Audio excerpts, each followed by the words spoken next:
nos fundos, né? Aqui que funciona esse show que você estava assistindo agora. Galera, tô com um reactzinho hoje aqui pra vocês e a gente já vai começar hoje, vou nem enrolar muito não. Hoje, por enquanto tá eu, o Otton aqui, Zé Lucas já deve estar a caminho também chegando aí. Kurt tá doente, salve Kurt, Kurt eu acho que tá acompanhando na live aí. Salve Kurt, salve Kurt. Melhoras aí meu parceiro, hoje ficou meio doente. A gente também tá ficando. Então, cara, é isso. Hoje a gente vai ficar um pouco mais enxuto, mas temos alguns videozinhos aí para reagir. Deixa eu já preparar o meu aqui para vocês, que a gente já vai começar, né? Tô com um videozinho aqui do Léo MP4, já tem reagido alguns vídeos dele já. Valeu? O Tony Hawk 1 foi programado no ódio, né? Tô reagindo a alguns vídeos dessa série aí de programados no ódio, né? O programado no ódio aí tava falando sobre programação de games, né? Como que a galera pegou e programou certos jogos icônicos aí da história do videogame. E, cara, o Tony Hawk é um deles, né? A gente vai ver agora aqui como que um jogo com essa categoria de qualidade, né? Essa estrutura de qualidade foi programado com nada, tá ligado? Pra funcionar dentro de um hardware que, porra, basicamente não era possível, né? Pra ele funcionar como o Play 1, né? E o Play 1 é um videogame tão foda que você conseguiu levar, a galera conseguiu levar o hardware dele no limite. E num limite tão grande que tu fala, cara, tem certos jogos que você joga no Play 1 que, mano, tu vira e fala assim, cara, isso não foi Play 1, isso não é Play 1, tá ligado? Não é impossível que esse jogo seja do Play 1, tá ligado? De uma qualidade tão foda que tem o jogo, né? E o Tony Hawk é um, né? O Tony Hawk é um deles. Vamos dar uma olhada, vamos ver como é que foi isso. Mano, isso aqui é um jogo de 1999 rodando na porra de um jogão, hein? PlayStation 1. Um dos melhores. Que na época teria menos dos melhores da época. Aplicativo de calculador. Que é um jogo de 1999 rodando na porra de um PS1. Um PlayStation 1. Um console que na época teria menos memória do que um aplicativo de calculadora no teu celular. E mesmo assim, mano, esse troço era viciante pra caralho pra aquela época. Todo mundo que jogou aquele negócio ficava extremamente viciado naquele jogo. Tu entrava no mapa, pegava uma prancha e, tipo, tu ia andando pelo mapa e ficava perdido por horas dentro daquele console. Mas como, mano? Como que um jogo tão simples e tão limitado e que rodava num hardware também muito limitado era tão gostoso de jogar e tinha uma física tão gostosinha, tão leve? Muito bom. Cara, então, Tony Hawk era um jogo tão maneiro, que você tinha a opção de pegar e fazer as missões, né, para ir passando os mapas e tal. Ou então simplesmente você podia abrir o jogo e ficar atacando manobra aleatoriamente dentro do mapa de olé, testando manobra, testando comando, testando combo. Você ia pegando e desenvolvendo o jogo ali de acordo com como você quisesse. Ou tu podia entrar para jogar sério, né? Pegar e jogar mesmo as missões para abrir fase, evoluir no jogo. Ou então você podia também pegar e ficar simplesmente rodando no mapa ali, tacando manobra, andando de skate, né? Magia, mano. Isso era programação. E hoje eu, Léo.mp4, vou te mostrar o que acontecia por baixo do capô do Tony Hawk. Como que esse jogo tinha uma física tão gostosa, mesmo sendo num hardware tão limitado que era o PS1. Como que os caras conseguiram reproduzir isso aqui lá em 1999, mano. Tony Hawk Pro Skater, mano. Um jogo de 1999 que saiu pro PS1. Desenvolvido pela Neversoft e publicado pela Activision. E distribuído de graça pra arruinar a tua infância inteira, meu mano. Mas sério, mano, quando esse jogo foi lançado, ninguém esperava que ele fosse funcionar dentro do hardware. Antes do Tony Hawk Pro Skater, mano, os jogos de esporte em específico eram todos travados, eles andavam meio quadrado, meio zoado. Você tentava fazer uma manobra e o personagem parecia... Jogo de esporte, cara, né? Nessa época era um negócio muito arcaico, cara. Era muito... Pra falar a verdade, cara, a maioria dos jogos de esporte que existiam na época, eles eram jogos meio que baseados em corrida, né? A maioria dos jogos que existiam antes do Tony Hawk, eles usavam um motor gráfico que era feito em base de jogos de corrida, né? Você não tinha um jogo de mapa aberto, que era uma pista de skate, você simplesmente ficava andando de skate dentro da pista dando rolé ali aleatoriamente, né? Isso não existia. Tony Hawk é o primeiro jogo a funcionar desse jeito, né?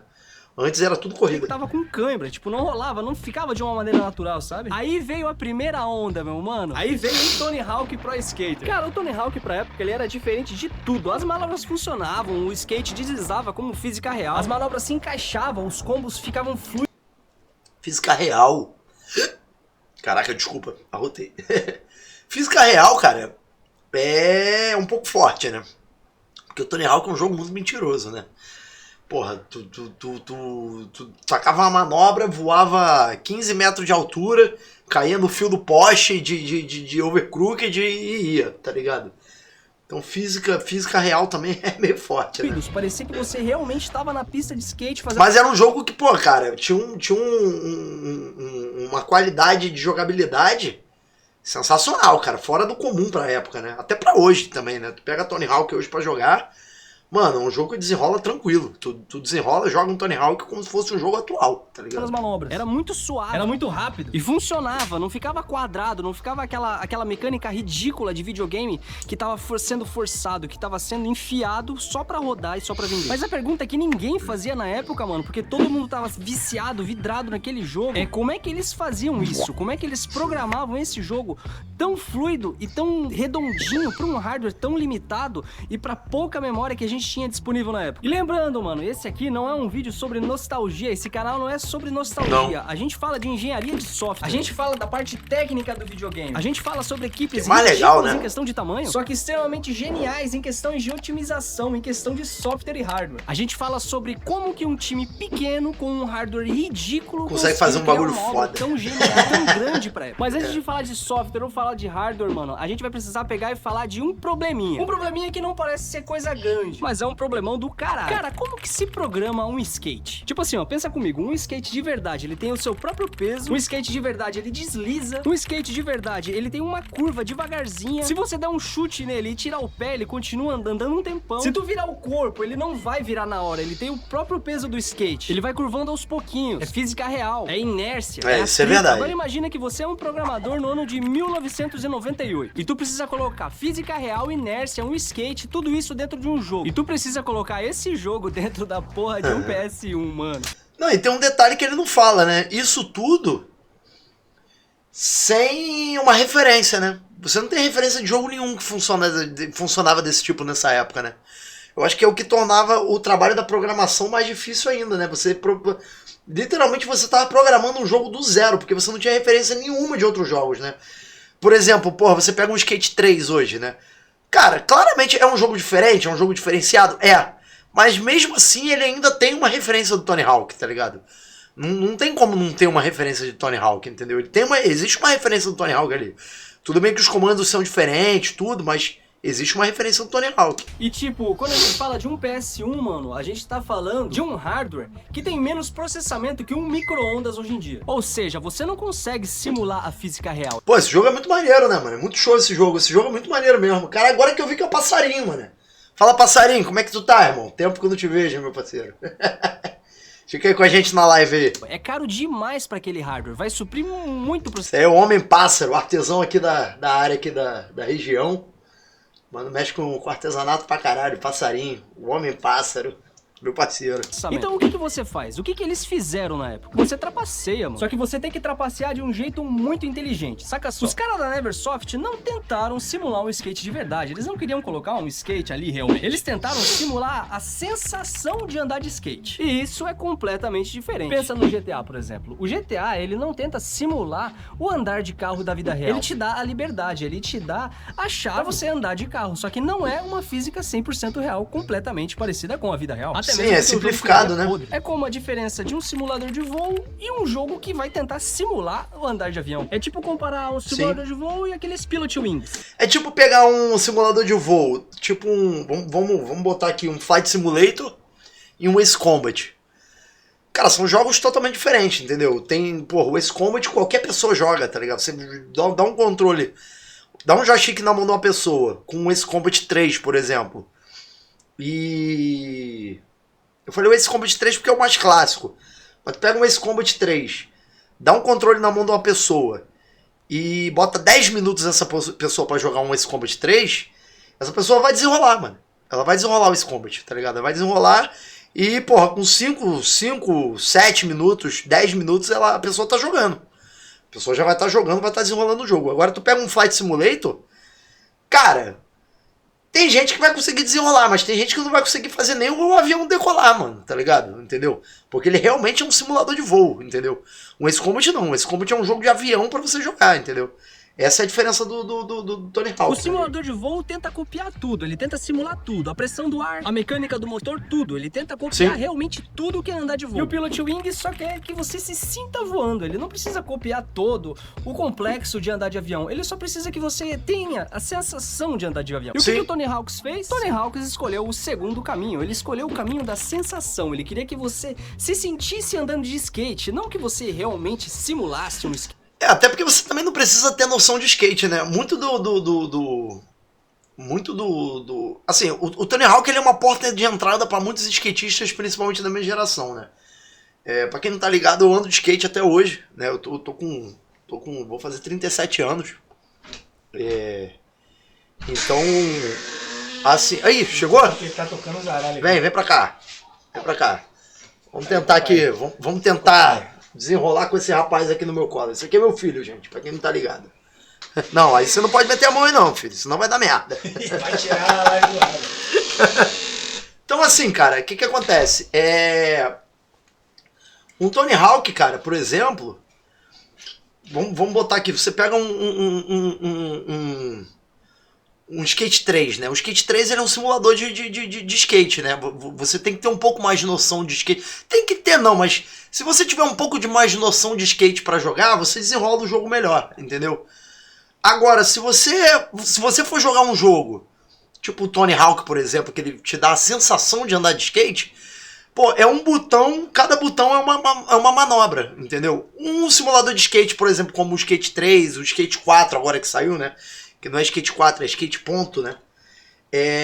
Se você tiver um pouco mais de noção de skate, porra, você desenrola muito melhor o jogo, entendeu? Skate dentro de um jogo, até mesmo porque seria chato pra um caralho se fizesse isso. Mas pra fazer você se sentir com a sensação de andar de skate, eles precisavam resolver 3 grandes problemas, mano. O primeiro é que aquele skate tinha que ser fluido, aquele jogo tinha que te dar uma sensação de fluidez, tinha que dar a sensação de que você realmente não esteja travado, que você não esteja duro em cima do skate. O segundo problema era que os controles do jogo precisavam responder na hora, o input tinha que ser perfeito. E o terceiro problema, mano, era que o jogador precisava se sentir 100% no controle daquele skate, mesmo quando o jogo tava te ajudando. Mas como é que eles resolveram esses 3 problemas, mano? Eu e você vamos descobrir agora. Primeiro, vamos falar do movimento, mas calma, eu te prometo que é muito simples de entender. Vamos começar com uma analogia muito boa, mano. Imagina que você é o jogo, você tá rodando, e toda vez que passa um piscar de olhos, uns 16 milissegundos, por exemplo, você precisa responder uma pergunta: aonde o skatista tá agora? E aonde que o skatista vai estar daqui a pouquinho? Caralho, essa que pergunta, pica, mano, hein?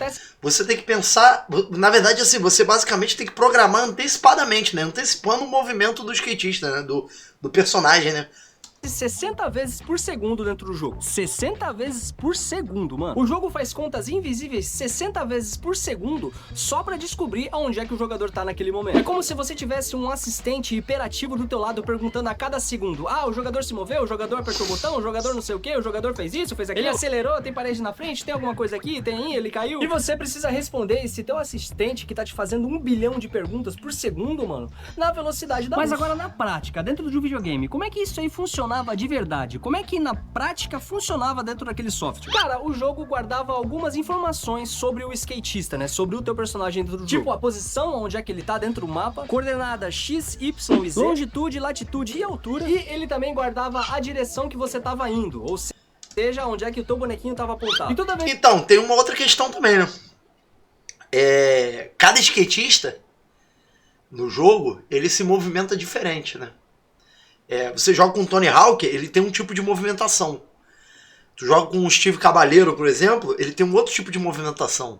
Tá ligado? Então, porra, imagina a dificuldade o trampo que dá pra você pegar e programar isso, tá ligado? Que você apertava um botão, ou seja, toda vez que você acionava o input dentro do jogo, o jogo ele mudava essas coordenadas, o jogo mudava essa numeração dependendo do botão que você apertou. Apertou pra ir pra frente, a velocidade aumenta. Soltou todos os botões dentro do jogo, mano, a velocidade do teu skate, ou seja, do teu skatista diminui aos poucos, e o atrito fala mais alto, ou seja, o jogo ele simula o atrito, o jogo ele simula uma parte da física dentro do hardware. Era como se fosse uma ficha técnica de personagens de RPG, sabe? Mas ao invés de força e inteligência, os atributos seriam velocidade e o ângulo daquela velocidade que você tava indo. E o jogo ficava atualizando essa ficha técnica 60 vezes por segundo. E aqui que entra o detalhe mais legal do Tony Hawk, mano, que é a gravidade do jogo. No mundo real, quando você sobe uma rampa, a gravidade te puxa de volta. E no jogo, mano, acontece a mesma coisa, só que é programado. Tem um número no código chamado gravidade. E esse número fica puxando o skatista pra baixo o tempo inteiro. Quando tu sobe uma rampa, o jogo sente que você tá inclinado e ajusta o peso do teu personagem. Ou seja, quando você sobe uma rampa, o jogo te puxa ao contrário. Tá sendo inclinado, ele te puxa pra baixo, né? Ajusta a física. Quando você pula dentro do jogo, a gravidade começa a reduzir a sua velocidade até você cair de volta. Ou seja, a sua velocidade vertical vai sendo diminuída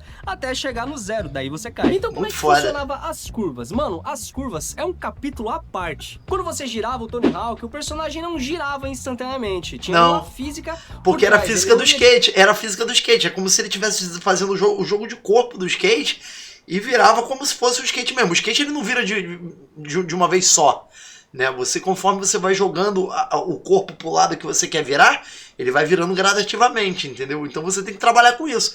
Na programação é da mesma forma, né? A programação do jogo foi feita pensando nisso, né? Dar assim pra cá direto. Isso aí seria maluquice. Ele tinha uma velocidade máxima de rotação. Isso significa que se você virasse pra esquerda, ele já começava a girar. Só que precisava de um tempinho pra ele fazer a curva. Porque tudo dependia da velocidade que você tava indo, que você tava também andando pra frente, né? Pra você virar mais rápido ou virar mais lento, né?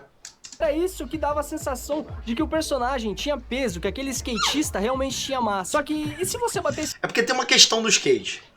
Quando você tá muito rápido, se você for fazer uma curva, você vai fazer uma curva mais aberta e uma curva mais lenta. Se você tiver mais devagar, você vai fazer uma curva mais fechada e uma curva mais rápida, entendeu?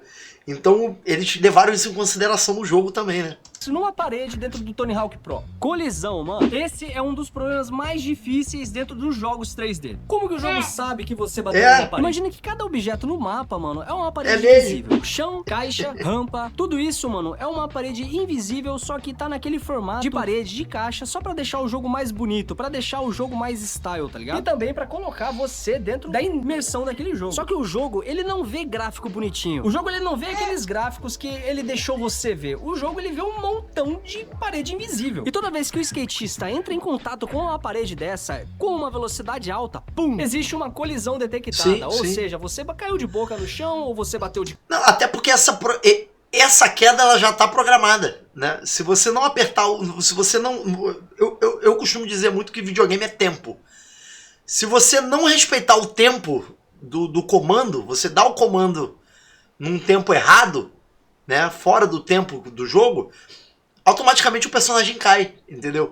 Porque ele já tá programado a cair, por conta do tempo que você demorou pra apertar aquele botão, entendeu? Cara numa parede, ou tu caiu com muita força no chão em uma posição que não era favorável. Toda vez que você entra em contato com uma dessas paredes visíveis, mano, o jogo ele tem 3 escolhas. Ou ele te para, ou ele te empurra, ou ele te faz escorregar. E no Tony Hawk, mano, as caixas de colisão... Ah, mano, lançou uma foice martelo aqui, ó.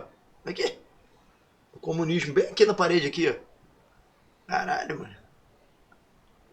Eram feitas mão a mão. Foi ele que lançou, né? Lógico, pelo que parece, tá na rua, né? Só que era muito necessário para economizar e otimizar hardware. E também, se a colisão falhasse, ou seja, se não tivesse uma caixinha ali moldada onde é que o skatista ia passar, o skate passava por aquela parede. Ou o skatista travava no ar. O que não era o que eles queriam, porque tiraria você completamente da imersão do jogo. Mas beleza, agora saindo um pouco da caixa de colisão, vamos entrar na parte de deixar esse jogo emocionante. E essa é a parte que ninguém te conta, mano. O Tony Hawk não era realista. O Tony Hawk era intencional. Os desenvolvedores, programadores... Ele era feito pra não ser realista mesmo, entendeu? Que deu muito certo. Ele te dava a sensação de que você tava andando de skate real, né? Que era uma parada de que era uma coisa realista. Porém, ele era totalmente fora da realidade, né? Como eu falei antes, você, porra, conseguia dar um aéreo de 15 metros de altura, cair num fio de um poste de overcrooked e sair, tá ligado? Em cima daquele fio do poste ali até a outra ponta, entendeu? Pra ele. Diversão primeiro, realismo depois. Se sobrar espaço, claro. Não, com certeza. Diversão. Cara, videogame pra mim, diversão sempre vem em primeiro lugar, mano. Tá ligado? O realismo é algo que, tipo assim. Ah, é real. Mano, muito jogo que é muito real, ele nem é bom, tá ligado? Pô, o Kurt mesmo aqui, o Kurt e o Zé Lucas, um tempo atrás. Esse é um exemplo que eu vou dar.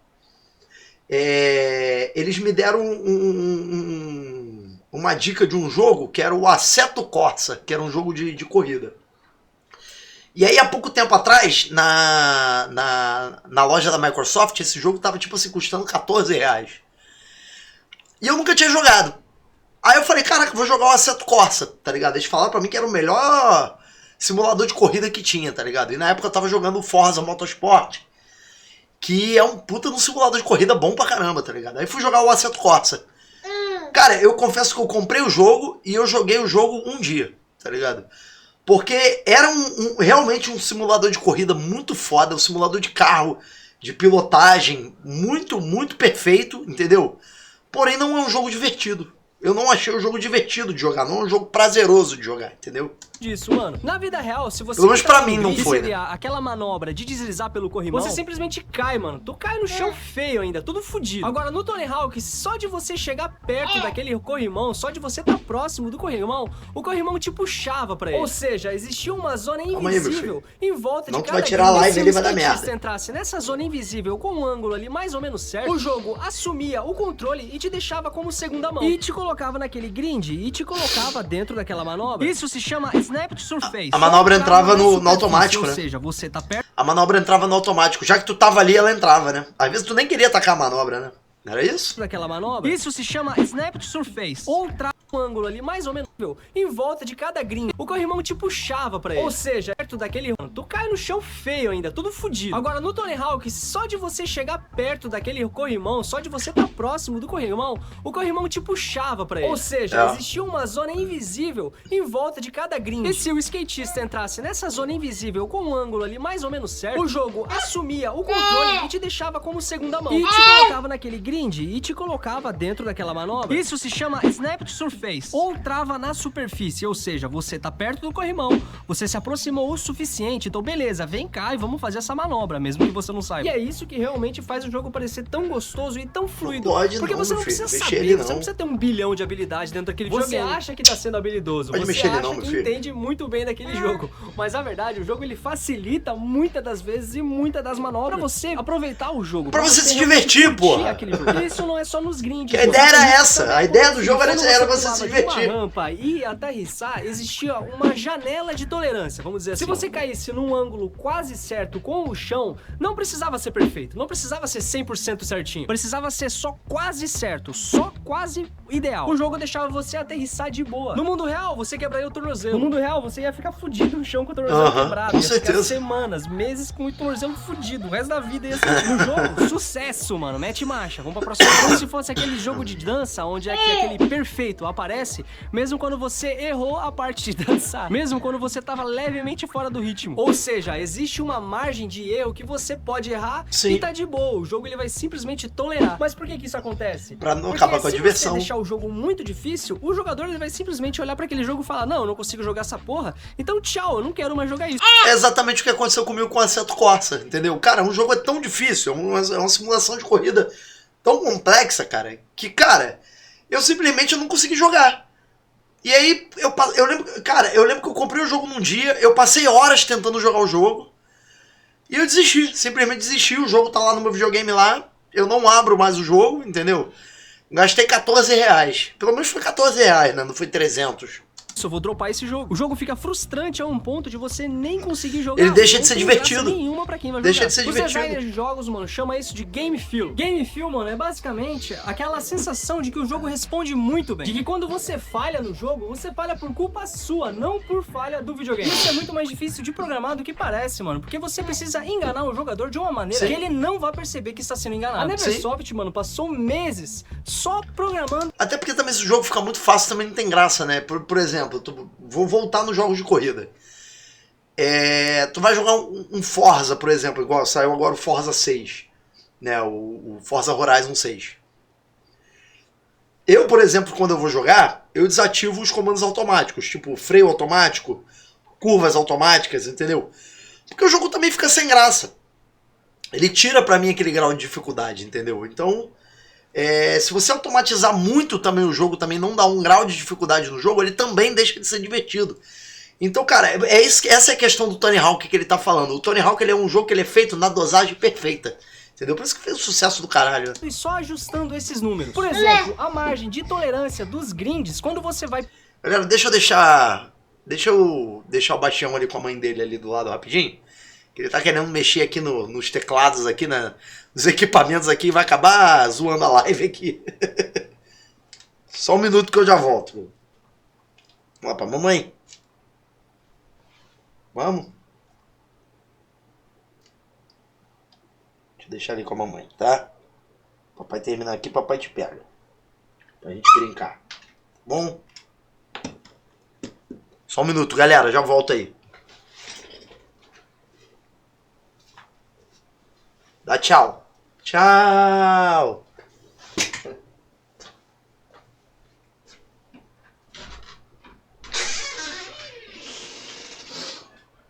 Tá querendo mexer no equipamento ali.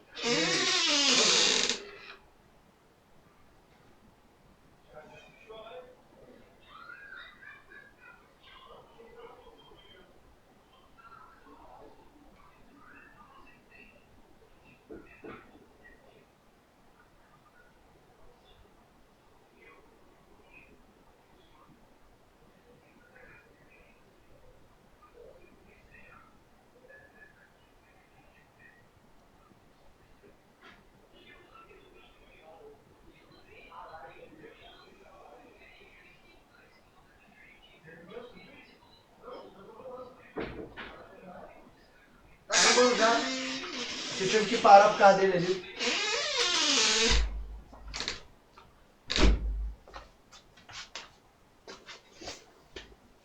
Voltei, hein?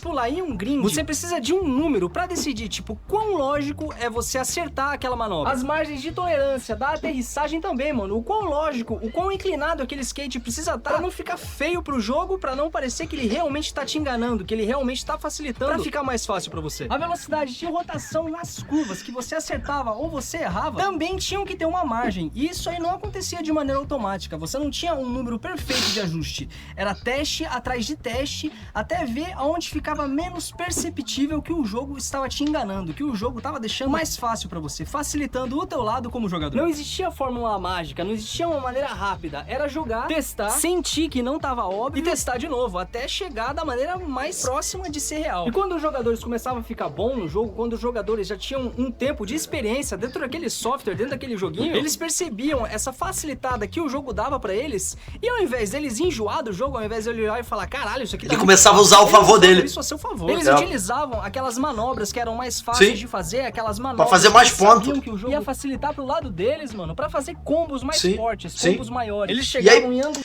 isso deixava o jogo mais maneiro, porque você começava a usar o bug do jogo, não é o bug, né, mas você começava a usar a programação do jogo ao seu favor, tá ligado? Então, porra, isso era mais legal ainda, tá ligado?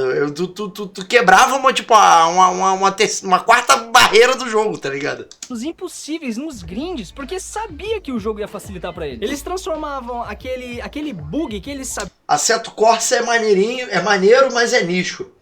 Que nem o Euro Truck Simulator. Exatamente, cara. Exatamente. Só que é um jogo muito complexo, cara. É um jogo muito difícil.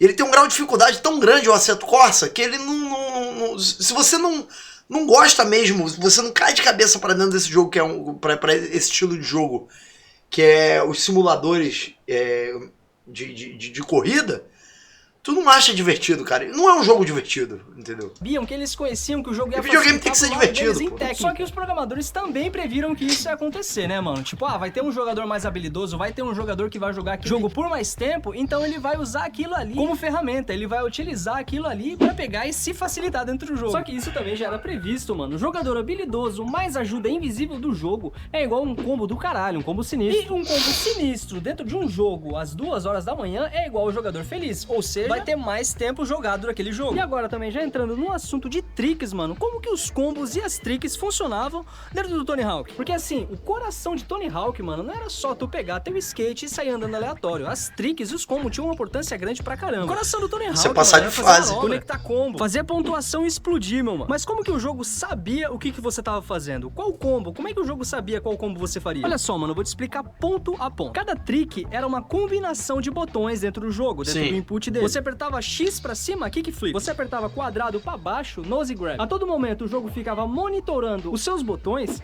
e ficava combinando junto com as combinações que ele já tinha lá, listadas. Então, basicamente, eu acho que ele deu os comandos errados, hein? Deixa eu ver se foi isso. A todo momento, o input dele. Você apertava X pra cima, kickflip. Você apertava... Não. X pra cima era um ollie, normal. Quadrado pra cima você dava um kickflip. Quadrado pra baixo, nose grab. Não, também não. Grab é com bola. No momento o jogo ficava... Grab era tudo com bola, ó. Todas as manobras de grab você dava com bola. Flip, todas as manobras de flip você dava usando o quadrado.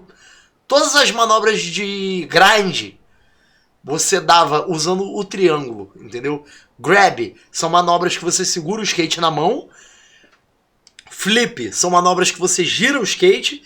E grind são manobras de corrimão, borda, né? Manobras que você encaixa no corrimão, no corrimão ou em bordas e você deslizava, entendeu? Monitorando os seus botões e ficava combinando. Ele deu os botões errados. Combinações que mas ele tinha lá, tá bom, é o exemplo. Basicamente, a todo momento que você fazia um combo de manobras, o jogo ele pegava o combo do teu input, ou seja, dos botões que você apertou, e comparava com a lista que ele tinha do lado dele. Era como se ele tivesse duas listas ao mesmo tempo, onde é que uma ele lia o que você tava fazendo e na outra ele já tinha os combos e as sequências. É tipo senha em celular antigo. O que encaixava, né? Você digitava um padrão e o telefone reconhecia. O Tony Hawk fazia a mesma coisa, só que ele fazia essa padrão em questão de manobra. Ele tinha uma lista de manobras que ele meio que copiava e colava do lado do outro. Agora os combos, mano, era mais ou menos como se fosse uma questão de estado. Então vamos lá, o jogo tinha um sistema de estado. Você podia estar em 4 estados principais: no chão, no ar, em grid e em manual. No chão era tipo andando, a gente tava no chão ali, normal, só andando com o pé no chão. No ar você tava pulando, dando aéreo. Você podia fazer uma trick aérea. Em grid você tava deslizando sobre uma superfície, ou seja, você pode fazer um trick grid. E em manual, mano, você tava se equilibrando com as tuas rodas traseiras. Ou seja, pode fazer trick ou manual. da frente, e o segredo dos combos, você tinha manual e no uso manual. Você podia encadear esses estados dentro do jogo. Pulou, tu faz uma trick no ar. Aterrissou, faz um trick manual. Entrou num grid, pula de novo, faz uma trick. O jogo basicamente registrava que você não tinha tocado no chão normalmente, ou seja, você não tava no chão depois tu fez uma manobra. Você saiu do ar e você continuava no ar enquanto ainda estava fazendo uma manobra. Mas não era só isso, mano. Cada trick tinha um multiplicador. E cada trick que você adicionava no combo aumentava esse multiplicador. Tinha isso. Conforme você ia botando, conforme você ia pegando e lançando as manobras, se você lançasse manobras por cima de manobra, manobra atrás de manobra, vamos supor, tu deu um aéreo. No aéreo você podia fazer 2, 3 manobras ao mesmo tempo. Entendeu? Num grind, você também podia fazer 2, 3 manobras. E aí essas manobras, ela ia dando mais 1, mais 2, né? Ela ia dobrando a sua... Ela ia dobrando a tua pontuação, entendeu?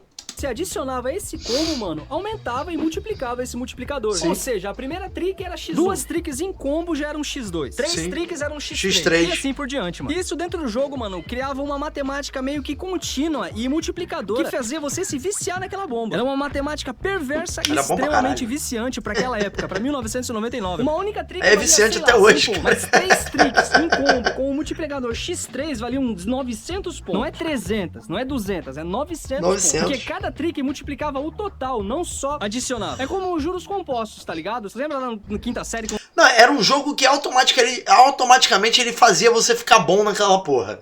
E conforme você ia ficando bom, você queria jogar mais e você ia ficando melhor ainda. Não tava aprendendo aquela porra, só que é mais legal, é mais divertida, com skate e quebrando o pé. E era muito rápido, né? Você desenvolve, você ficava muito bom no jogo, muito rápido. Nem na casa do chapéu. Esse sistema criou uma curva de aprendizado meio que natural. Por exemplo, tem um jogador novo, ele chega no jogo, ele pega e faz 100 mil pontos. Tem um jogador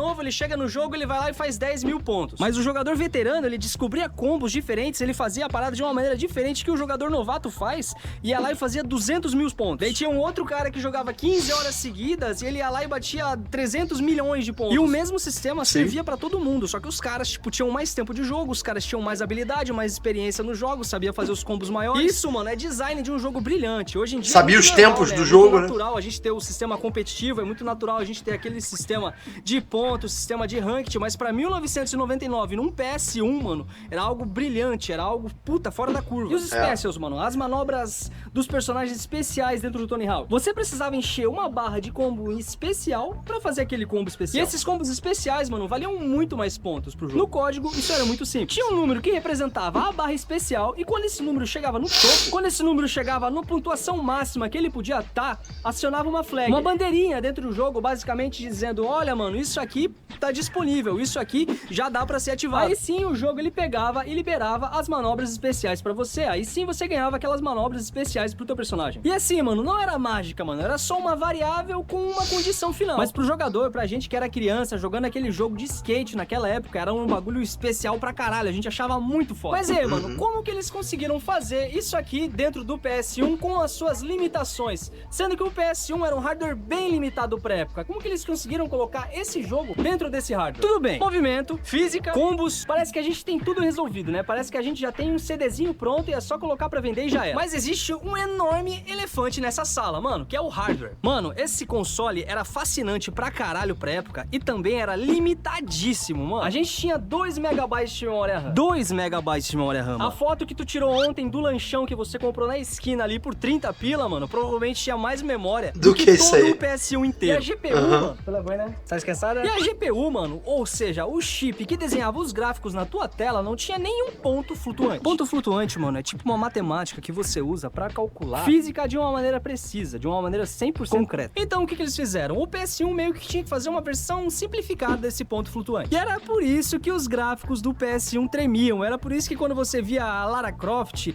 era por isso que quando você via o Crash no PS1, mano, eles estavam sempre se tremendo todos. Os vértices, os pontos, os polígonos ficavam balançando levemente porque eles não tinham esse ponto flutuante, era meio que uma imitação barata dele. Então como é que a Neversoft colocou softwares em 3D inteiros dentro desse hardware? Como é que eles fizeram isso? Gambiarra inteligente número 1, mano, carregamento parcial. O que quer dizer com isso? O jogo não colocava um mapa inteiro na memória. O jogo só o que aparecia na tela. Você podia ver naquele momento. Partes do mapa que eram invisíveis naquele momento, ou que eram inutilizadas naquele momento, ou que você não fosse ver naquele... O jogo tinha renderização simultânea, cara. Tá ligado? Isso é muito foda, cara. Nesse exato momento, elas simplesmente não existia ainda dentro do hardware. Elas eram simplesmente invisíveis. Simplesmente não eram renderizadas dentro do software. Pra quê? Pra otimizar o máximo de espaço possível. É como se fosse aquele truque de teatro, onde é que o cenário fica mudando atrás do ator. E o espectador só vê o que tá na frente dele. O resto não precisa porque não tá no contexto daquela história. Gambiarra inteligente número 2, mano. Repetições de texturas. Mano, olha pra qualquer chão dentro do Tony Hawk no PS1. Você pode ver o mesmo padrão se repetindo variadas e variadas vezes. Mas por que isso acontece? É porque a textura do jogo fica mais velho. E o jogo pra ficar mais leve, né? Ele repete várias vezes aquela textura pequenininha